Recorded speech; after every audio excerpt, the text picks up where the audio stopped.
right. All right. Good afternoon, everyone. We are here to provide a briefing on winter weather that we are expecting to impact New York City tomorrow, Tuesday, February 13th. To kick us off, I'd like to welcome our mayor, Eric Adams. Thank you. Thanks so much for everyone being here, and I really want to thank the team.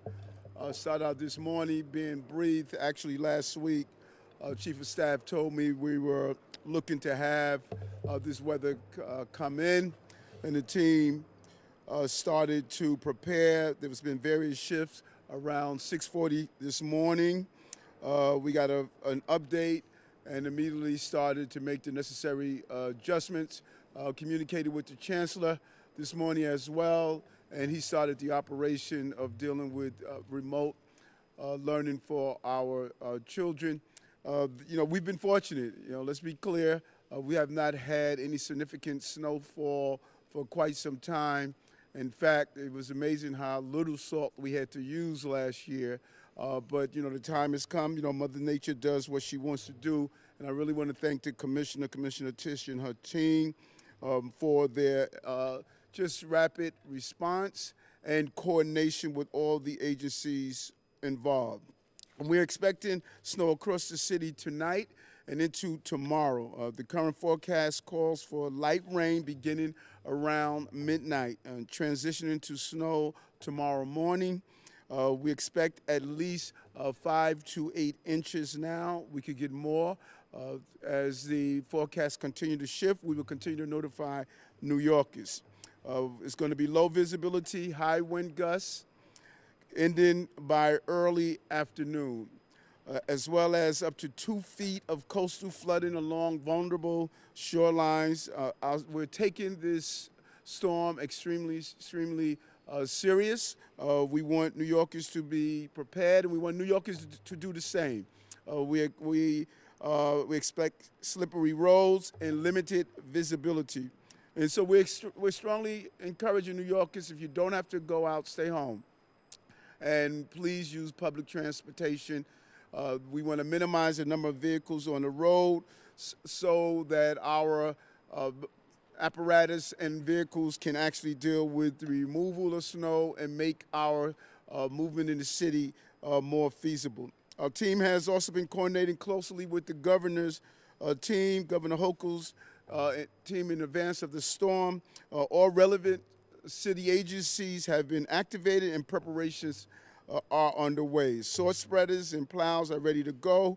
And again, just really want to commend DSNY, the entire team. They're ready, they're prepared, and the commissioner is going to coordinate their efforts with our other city agencies.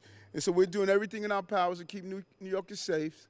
We want New Yorkers to do everything in their powers to continue to be safe by, again, staying off the road and signing up for Notify NYC to keep update on winter weather. City services will continue to be available for New Yorkers tomorrow, and we will continue to serve the city. We will not be conducting any outdoor events. And again, our public schools are closed tomorrow. Actually, we're doing remote learning. It's going to be remote learning day. That's one of the things that came out of COVID-19. We can continue the educational process of our children, so they will be learning remotely. Alternate side street parking has been canceled for tomorrow, and we do have a code blue has been issued for unsheltered New Yorkers. If you see someone in need, please call 311 or 911 as appropriate. And check on neighbors, as always, to make sure that we can be good neighbors for each other. I know New Yorkers will be ready. We will be ready. Bundle up, stay cold, stay warm. We have an election tomorrow. Poll sites are open. The poll sites for the elections will be open in Queens and in the Bronx. Commissioner?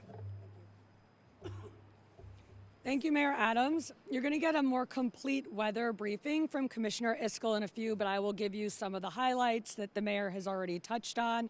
We are expecting winter weather in New York City tomorrow. It will begin as rain around midnight, and it will rain for a few hours.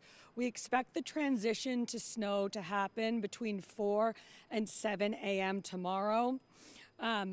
There can be periods of very heavy snow, so we're expecting 1 to 2 inches of snow per hour for several hours in the morning. So as the mayor said, staying off the roads is very important. We expect the storm to taper off in the afternoon. Right now, it's looking like it'll be between 2 and 4 p.m. And of course, all of this is subject to change. We have seen this storm change a lot over the past 24 hours, so we're going to continue to keep our eye on it and brief New Yorkers as necessary. So beginning on our midnight shift tonight, thousands of New York City sanitation workers will be putting salt on every street, every highway, every bike lane in the city, and we will be prepared to plow every street, every highway, and every bike lane as soon as accumulations hit 2 inches or more.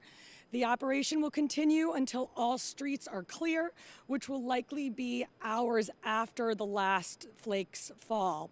We have a huge fleet of snow fighting equipment at our disposal, over 700 salt spreaders and over 2,000 plows. Gone are the days of primary, secondary, and tertiary streets for salt spreading and plowing purposes.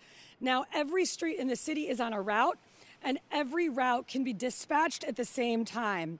This is what the mayor has referred to as plowing equity in New York City. A reminder to New Yorkers that a plowed street does not immediately show blacktop, so please be patient as our plows come through and let them do their thing. Once plowing operations cease, we will turn our attention to clearing pedestrian infrastructure like crosswalks and curb cuts. Now, we have a number of things working in our favor this year in New York City. First, we have the highest uniform headcount of sanitation workers that this department has seen in over 2 decades. We have also made substantial investments in our fleet, including our snow fighting vehicles.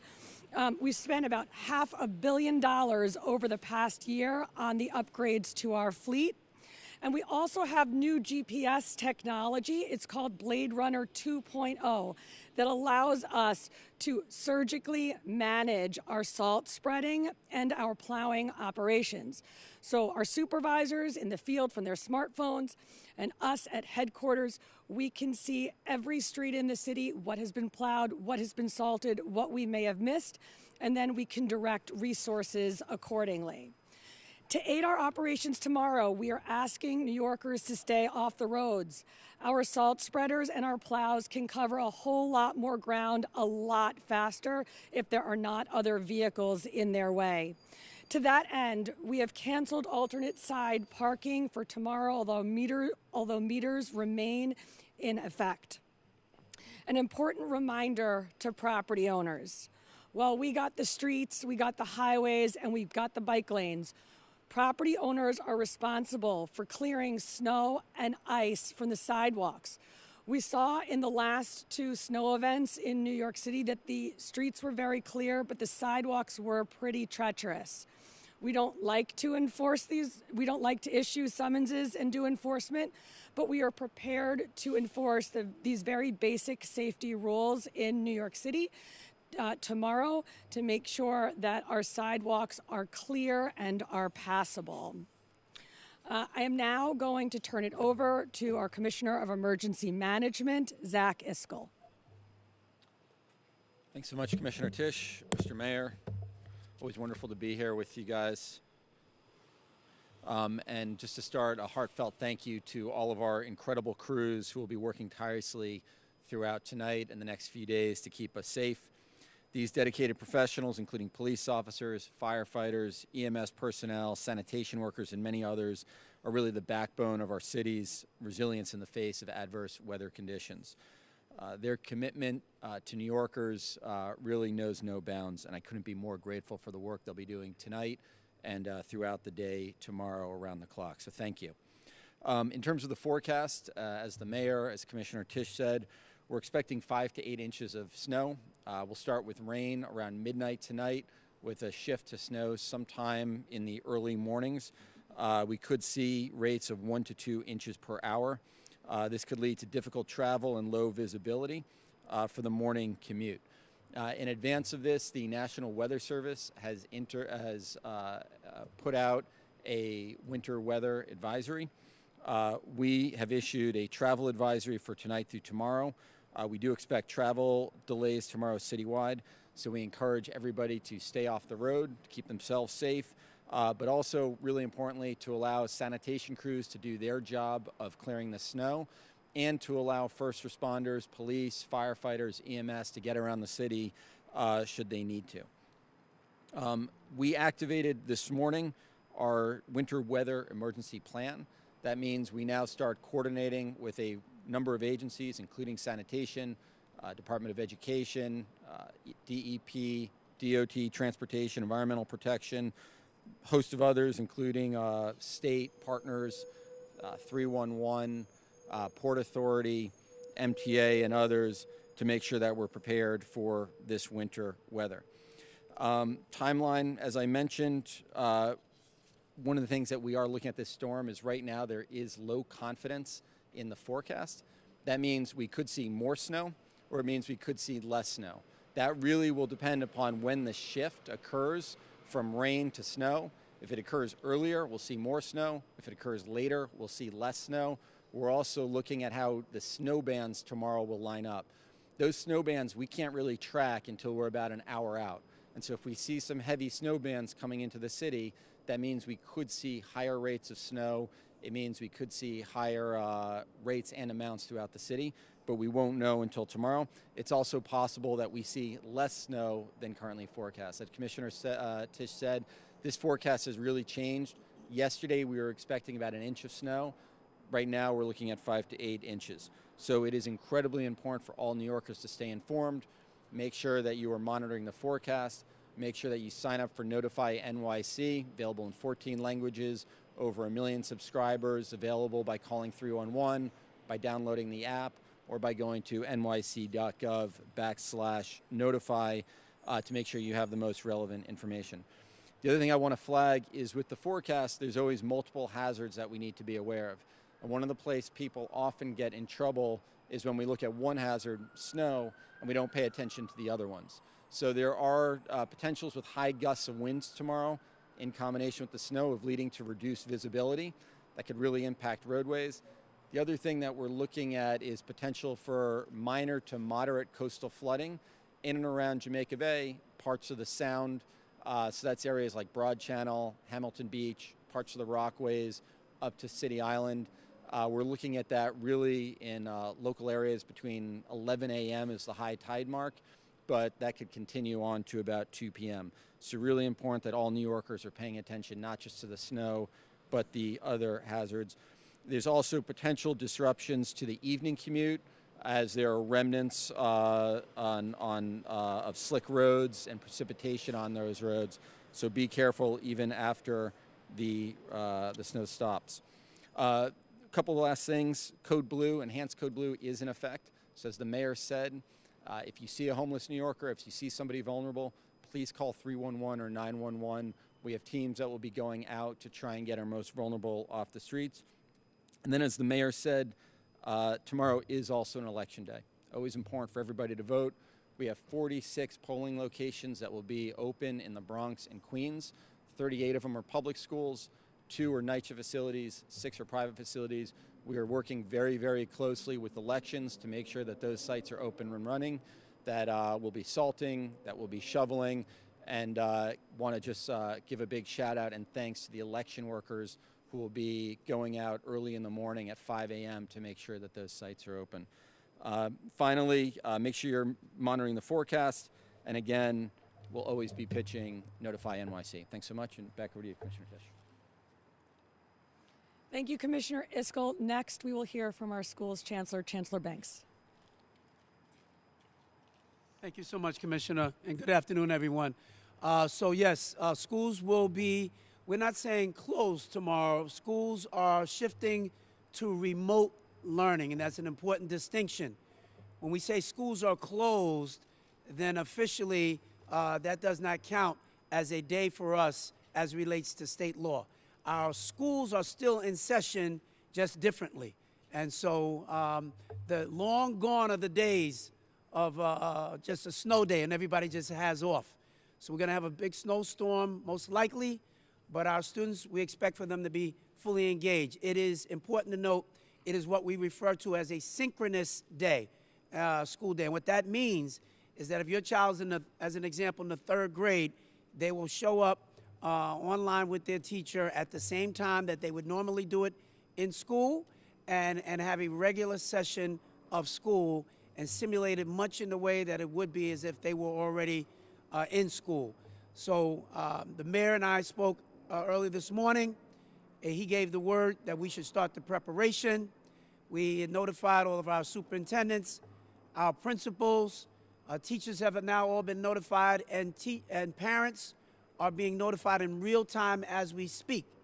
And one of the things that was most important that I shared with the mayor was that in order to do this effectively for a school system this large, you need as much time to prepare and to be ready and to let parents know so that they can be ahead of the game. That's why we're really happy to have this press conference here at this moment. So we will have no school tomorrow during the day. We will have no after-school programs that are taking place tomorrow. We're certainly hopeful that we will be back in sound order the following day and ready to go. But we feel really good about this. We've taken some time as a school system to do simulations and to prepare for this. And it's one of the good things that, in fact, emerged from the pandemic was our preparedness to be ready for moments like this. And I think the school system is more than prepared. We'll be assessing our effectiveness every step of the way. And I'm really just thrilled also with Commissioner Iscol, who keeps all the city agencies informed with a heads up, and beyond thrilled with Commissioner Tisch, who I don't think the city's ever been more prepared than her and her leadership and her team to prepare for a snowstorm. And so let's get ready. It's going to be an exciting day tomorrow. We wanted to make sure that we kept everyone safe. That's the number one thing. We did not want kids to be stuck on buses and teachers having to make their way, particularly once the snowstorm happens, making their way even home. Because the prediction is that it's going to start in the morning, and we didn't want folks to wind up getting snowed in and being very unsafe. So we've spoken with the teachers union. We've spoken with the principals union. Everybody said this is the right call to make. It gives everybody a chance to get out in front and start to get prepared, and we're ready. And again, thanks so much to my chief of staff who's brought the whole team together and make sure the coordination was seamless as all the agencies that are involved are on alert on how we're going to be prepared for tomorrow. Charles, yep. Mm-hmm.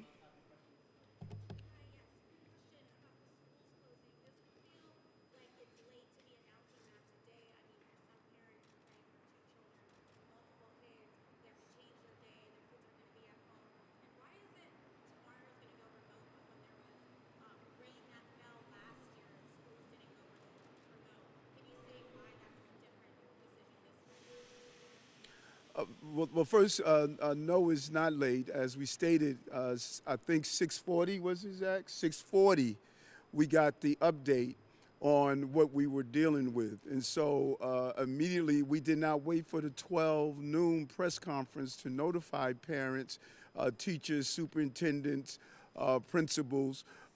We spoke with the chancellor this morning and immediately shifted into gears. So we wanted to give the maximum amount of time so we can prepare. Mother Nature shifts. This is not our call, it's Mother Nature's call. And as soon as we can make the right call and not a premature call, we did so. And, you know, kudos to making it earlier to give parents and families the maximum amount of time.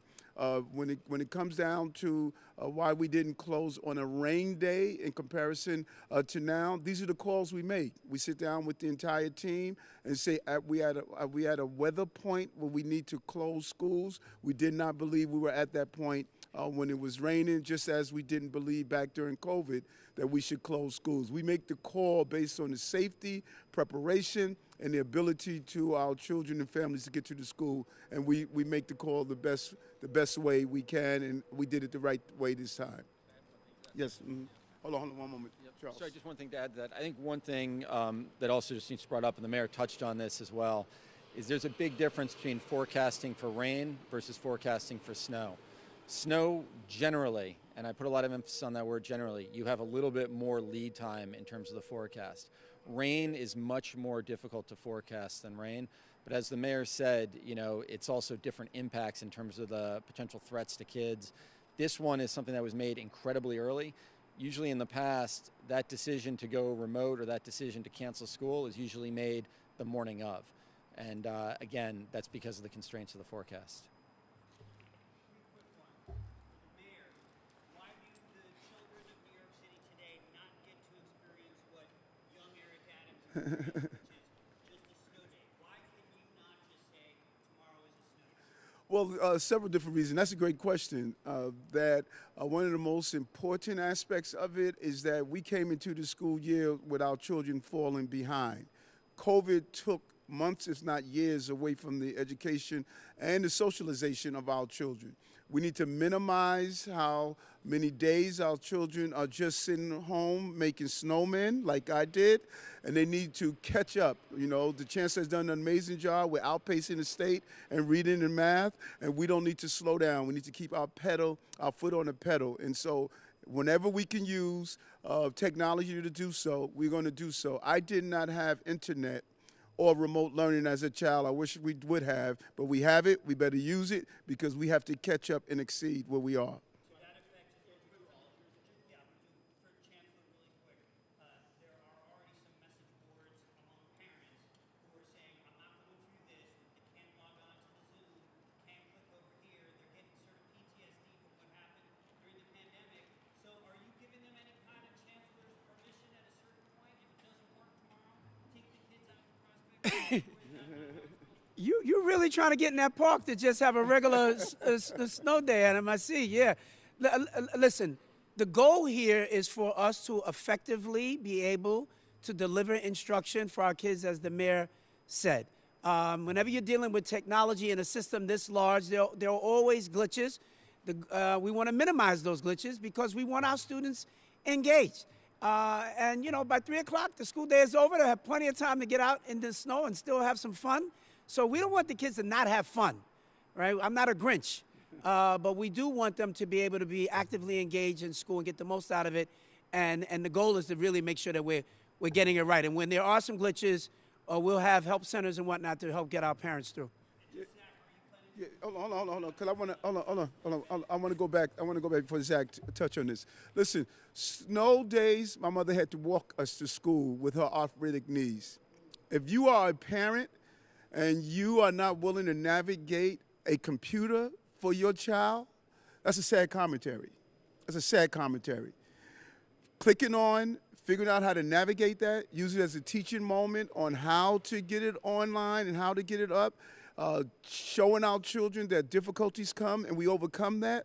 That is what it's all about. So you can't tell me that mommy took me to school with her arthritic knees in a snow day and you are frustrated about lining on to a computer. That's not acceptable to me. Our children must learn. They fell behind. We need to catch up. That is what we need to be focusing on.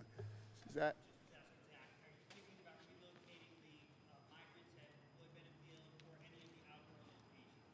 We are not. Those structures, the reason we evacuated in the past is because of high winds. We haven't hit any of those triggers. There's no concerns for flooding. We have a snow removal plan in place. And as we said before, those structures are designed to handle inclement weather, right? So the rooftops are at a certain pitch that the snow comes off. They're also kept at a certain temperature that when snow hits it, it melts. Should we get really heavy snow, we have large rakes we can use to remove the snow from the tops of the tents. We have a snow removal plan to be able to remove snow from the grounds, but there's no need or no plans at this time to have to evacuate Floyd Bennett Field or any of the other tent facilities. How are you? Yes.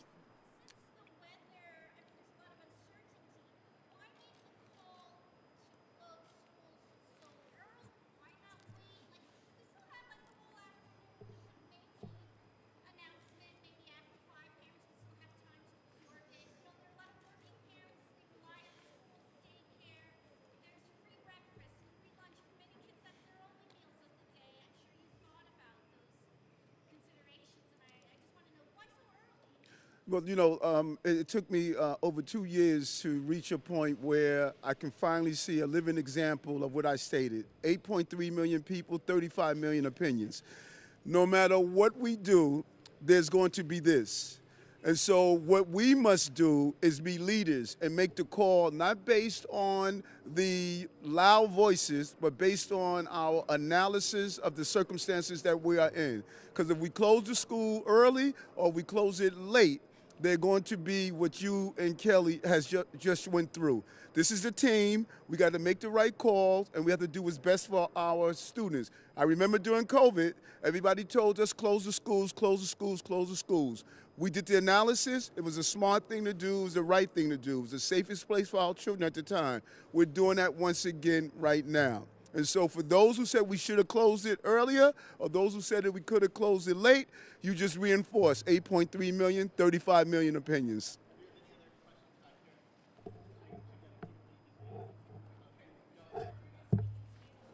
Yeah, let me update the shooting. Okay, we had a shooting this afternoon, earlier in the day. It appears as though it's still under investigation. I can only give you the preliminary facts that the leadership executive team gave me. There was a dispute, a domestic dispute appears to be between two brothers. The police officers responded, and when they entered the residence, one of the subjects had a gun pointed towards the police. It's still been under investigation of what the gun was. They discharged a round, struck him in the stomach, and now they're getting a final analysis. It appears as though he's likely, or he may have gone DOA while we're here, but that's still an investigation. There was no injury to police officers, and one officer went to medical treatment based on what's normally the ringing in the ear that comes from after a discharge of that nature. But as we get more, we will update you and let you know more. Okay.